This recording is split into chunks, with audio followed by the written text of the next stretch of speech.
Tobias.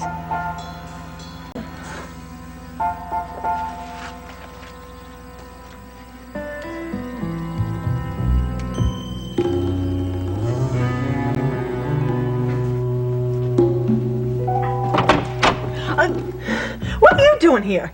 Well, I live here, remember? Yeah, but since when do you park yourself outside my door? No. You answered the door before I had a chance to knock. Oh. Where are you off to? The kitchen. I wanted to get something to drink. Is everything okay? Yeah, why do you ask? You look a little flustered. You startled me, that's all. Oh. Doesn't have anything to do with that noise, does it? What noise? Well, I was in my room, and I thought I heard a noise in your room. What was it?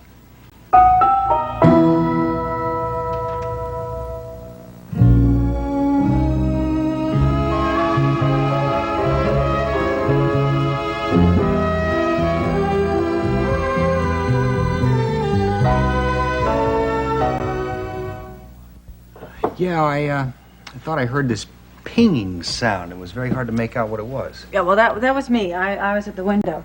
I thought I'd get a little fresh air instead of using the air conditioner. But with the weather as humid as it's been, I couldn't unstick the windows. Oh, well, here, let me give you a hand. There you are. Thanks. You know, it's not a great idea to stand in front of a window like that. Yeah, well, it was the only way I could figure to get it open. Oh, you make yourself a very good target, you know? You never know who might be standing outside. Yeah, well, I tell you what, as soon as you leave, I'll get back into bed and pull the covers over my head, turn off the lights, and I'll be very safe there. Paige, how come I get the feeling that I'm getting the bum's rush out of here?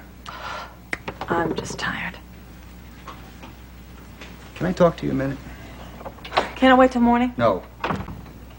It's about my job here. Did you change your mind? Nope, I haven't. I'm going to stick around until your father finds my replacement. The changing of the guard, right? Believe me, this is one job I'm not going to find easy to give up. I already told you I didn't want you to go. Yeah, well, I owe your father for giving me the job. And I guess keeping you alive is the best way I can repay him. I'm sure he'll understand. There's somebody else I want to understand why I'm quitting. How many guesses do I get? Paige, it means a lot to me that you stay alive and well. I thought I was the thorn in your side.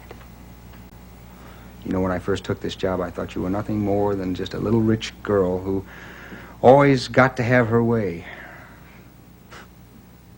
But I think I've changed my mind. You and that pretty little face of yours have a terrific future ahead of you.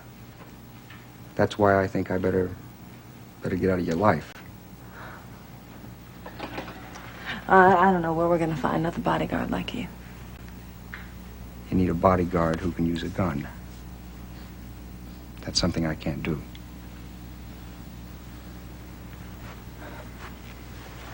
Don't forget to lock your door.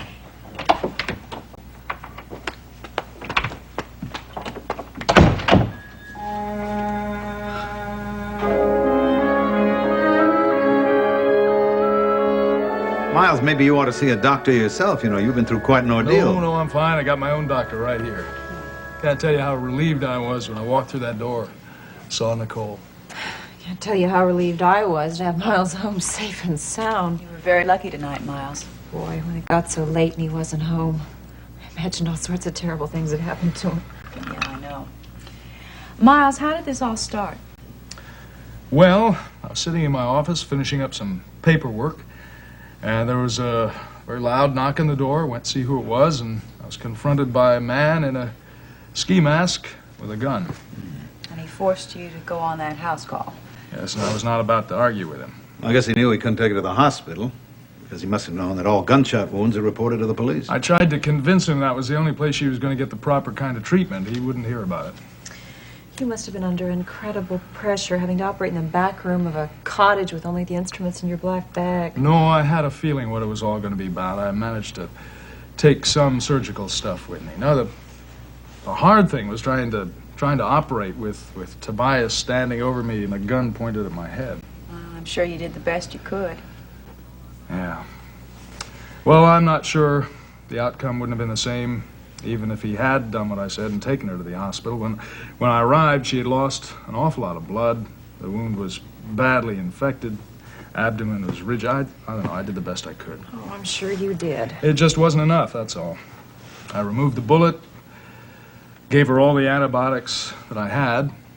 When she came to, she was delirious with fever. She must have tried to get up off the cot, hemorrhaged, died.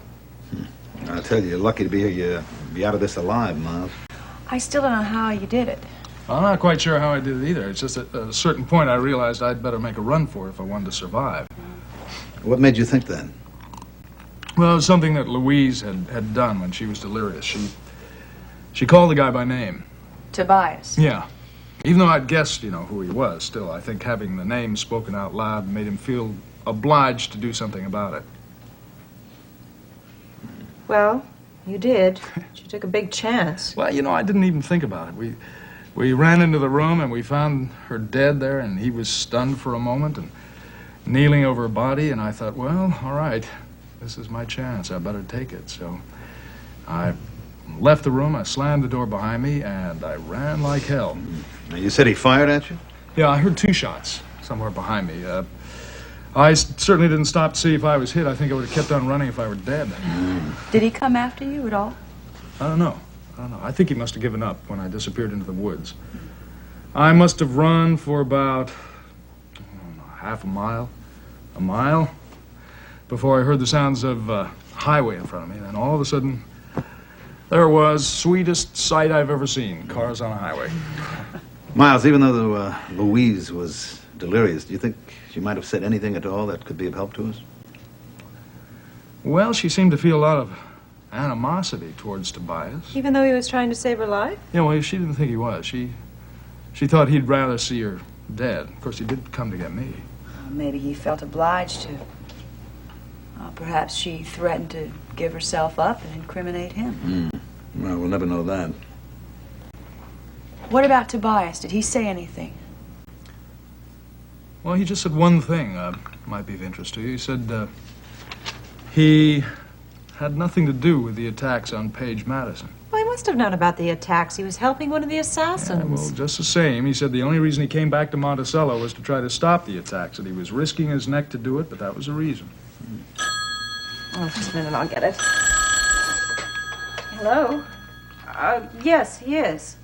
Chief, it's for you. It's a Detective Wilkinson. Oh, right. Yeah, what do you got, Pete? The detail you sent up to the North Ridge section, they just radioed in. They located that warehouse. What'd they find? A body. It fits the description of the young woman. Anything else? I know what you're hoping for. Still searching the area now. So far, no sign of Tobias.